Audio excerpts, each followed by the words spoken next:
Hello, Anointed Ones, and welcome back to Anointed TV.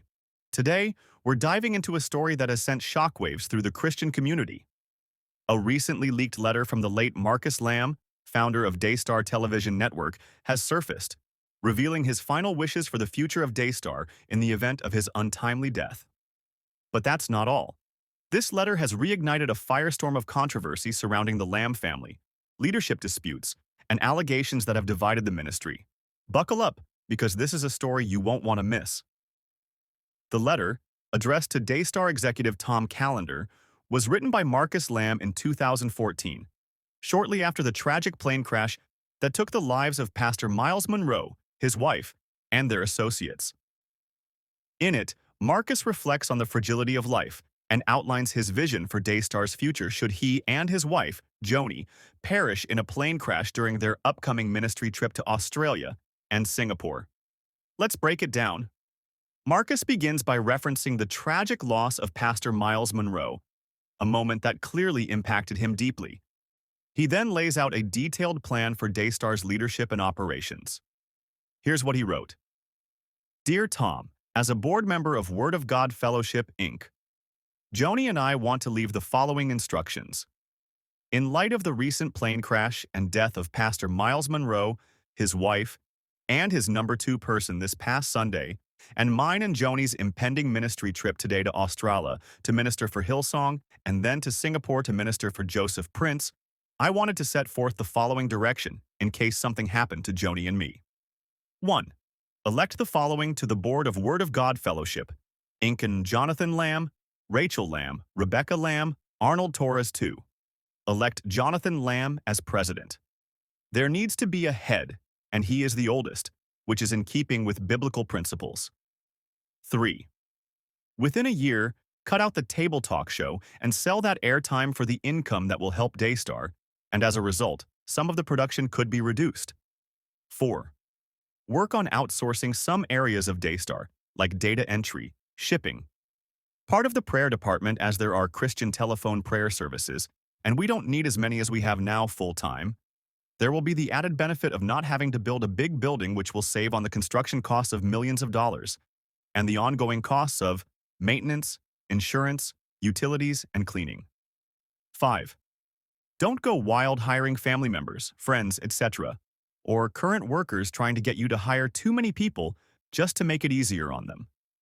6. Watch our TV outlets. If they don't come close to breaking even, then cancel the contracts. 7. It is mine and Joni's desire that our children are always involved.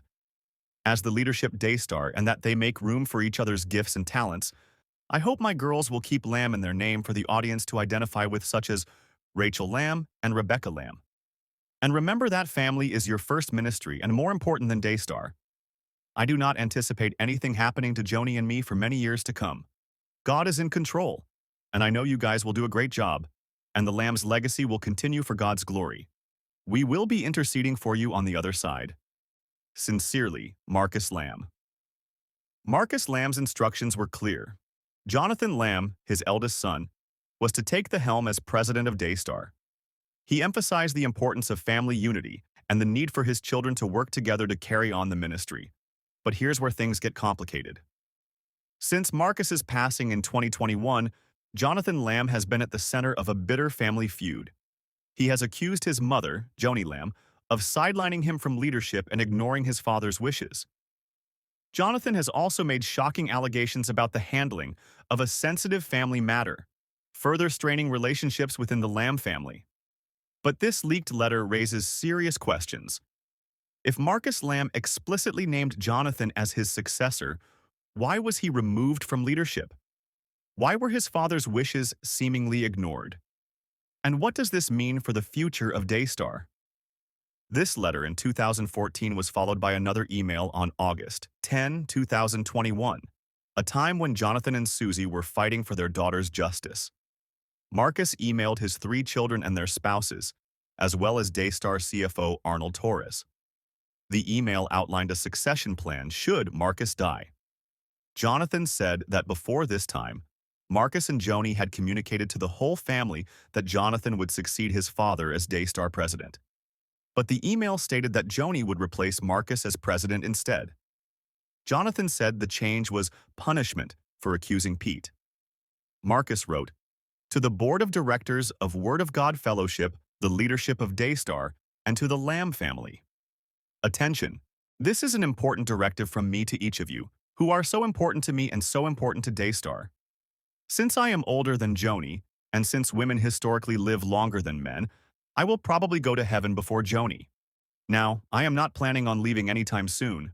As a result, I work out with weights, play golf, and try to be careful about what I eat. I want to live longer so I can influence my grandchildren, including new ones to come. So, if I precede Joni in death, then my directive is that Joni will replace me as the head of Daystar. I further direct that if Joni passes or retires, then Jonathan Lamb will become the head of Daystar. I make this directive as the founder, president, and CEO of Word of God Fellowship, Inc. and the Daystar Television Network. I further instruct Arnold that this email is to be placed in the official minutes of WOGF, Inc. I call on Joni, Jonathan Lamb, and Tom Callender to respond in the affirmative to this decision in order that it be ratified. This can be done simply by you three responding and indicating your agreement to this email. I love each of you very much. But here's where things take a dramatic turn.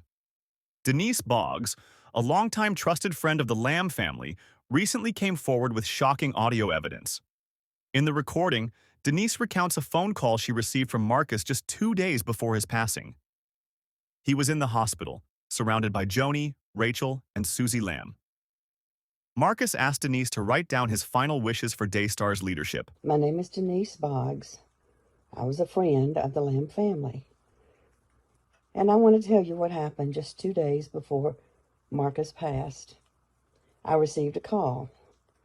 And the call was him on the other line. He had one of his girls to dial my number.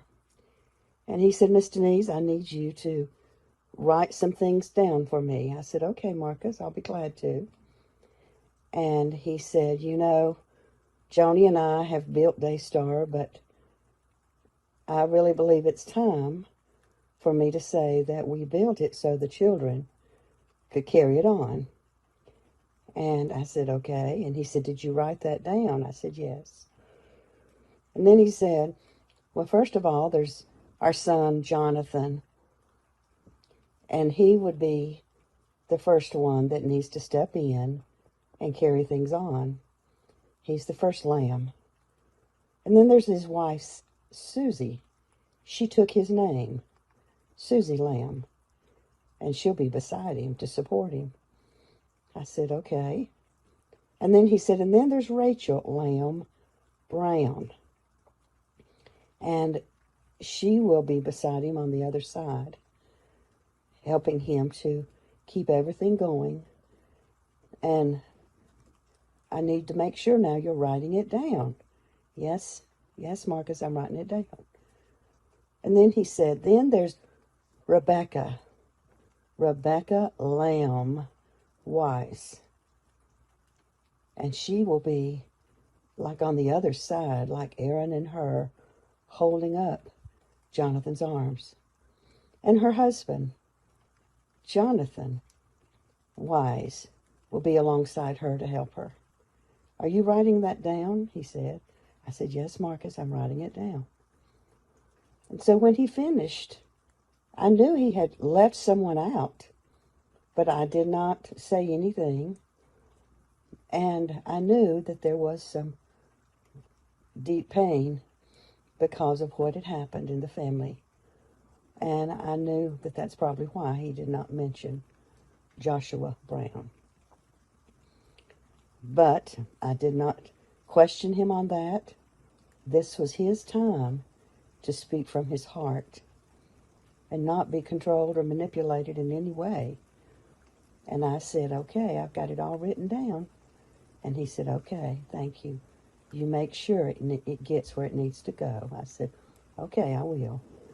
Marcus said, "Joni and I have built Daystar, but I really believe it's time for me to say that we built it so the children could carry it on." He then named Jonathan Lamb as the first to step into leadership, followed by his wife Susie, Rachel Lamb Brown, and Rebecca Lamb Wise. But here's the bombshell. Marcus conspicuously left out one name, Joshua Brown, Rachel's husband. Denise emphasized that Marcus was clear and deliberate in his words, and she did not prompt him to leave anyone out. Now, this omission has raised serious questions. Many speculate that Joshua Brown's absence is tied to allegations of misconduct involving Jonathan and Susie Lamb's daughter. While no official confirmation has been made, the timing and context are hard to ignore. What's even more shocking is that after Marcus's passing, his wishes were not honored. Instead of stepping into leadership, Jonathan Lamb was fired from Daystar in November 2023, just shy of 3 years after Marcus's death. Denise Boggs' testimony is a bombshell. It confirms that Marcus Lamb's final wishes were not honored. Instead of Jonathan stepping into leadership, he was fired, labeled a threat to the ministry, and cast aside. This raises even more questions about the transparency and integrity of Daystar's current leadership. Marcus Lamb envisioned Jonathan as a leader, anointed and guided by God. Yet today, Jonathan is fighting for the truth, for justice, and for his rightful place in the ministry his father built. So, where do we go from here? This leaked letter and Denise Boggs' testimony challenge the narrative we've been told. They force us to ask, who is truly honoring Marcus Lamb's legacy? And will Jonathan Lamb ever be restored to the position his father intended for him? Anointed ones, this is a story about faith, family, and the fight for truth.